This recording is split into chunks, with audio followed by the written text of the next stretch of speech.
Alright, let's dive into something that's been making headlines recently, a shooting at an In-N-Out in Twin Falls, Idaho. But before we get into the details, let me just say this: why does this keep happening? I mean, personally, I think we're all a bit numb to these stories by now, but that doesn't make them any less tragic. This one, though, has a few details that really stand out.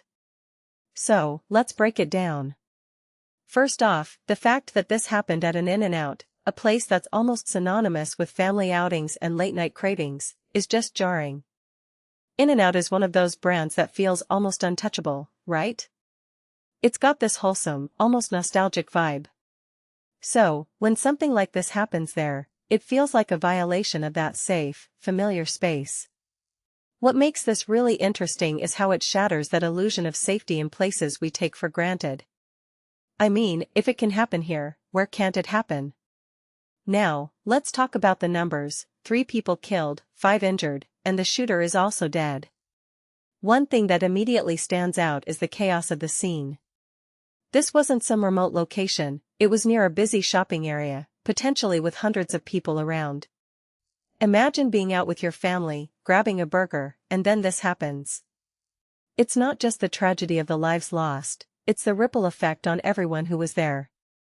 What many people don't realize is how these events traumatize entire communities, not just the immediate victims. Another detail I find fascinating is the response from In-N-Out's president, Lindsay Snyder. She mentioned that an employee was among those killed, and her statement was heartfelt, focusing on mourning and prayer. But here's where it gets complicated: how do companies like In-N-Out navigate these situations? It's not just about issuing a statement, it's about supporting employees, customers, and the community. Personally, I think businesses are increasingly being forced into roles they weren't designed for, like crisis counselors or community leaders. This raises a deeper question: what responsibility do corporations have in the aftermath of tragedies like this? Now, let's talk about the shooter. As of now, their identity hasn't been released, and the motive is still under investigation.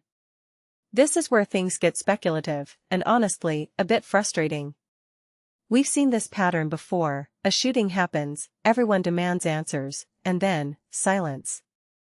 Or worse, we get vague explanations like mental health issues or a troubled individual. In my opinion, we need to stop treating these incidents as isolated events and start looking at the bigger picture.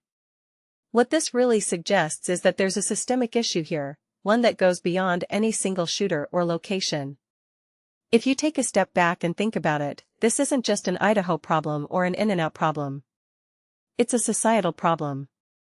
We're so quick to move on to the next headline, but these incidents are symptoms of something much larger.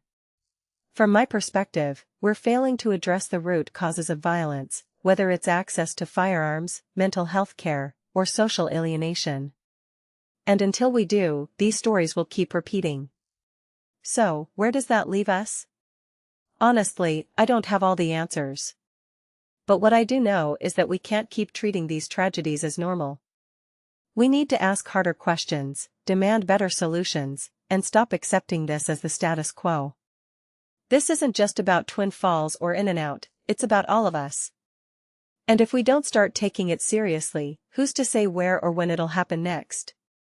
Anyway, that's my take. Let me know what you think in the comments. Is this just another sad story, or is there something bigger we should be focusing on? Hit that like button if you found this insightful, and don't forget to subscribe for more discussions like this. Thanks for watching.